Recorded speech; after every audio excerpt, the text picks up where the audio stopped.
busy and successful people get a lot of requests from people to connect with them, whether it's on LinkedIn, email, different channels. So what's allowing you to stand out above that noise, and for them to also make it interesting for them to want to connect with you?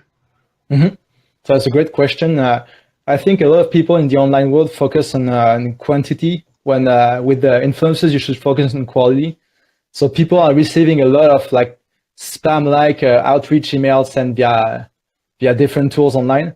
And I think the key to build relationships is to differentiate yourself from all that noise that's around. So you can do that by many ways. So there is the channel where you with which you reach out. So a lot of people use emails, phone calls, going to meetings in person. Those are great ways, but you can also experiment with other channels.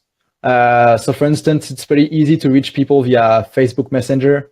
You can also use LinkedIn with the email, is it called emails? Yeah. If you have the pro account, you have a certain number of emails. So try to be creative in the ways where you outreach influential people. And no matter the channel, you always have some parts you have to take specific attention to.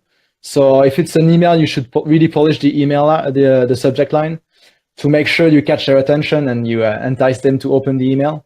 And I always like to start the emails with two things actually. So first, a genuine compliment about what they've done recently. If you've seen them in a news article or an interview, mention it, and also try to establish rapport. So if you know some people in common, mention them. If you've met them before, mention it, and make sure they understand that you're connected.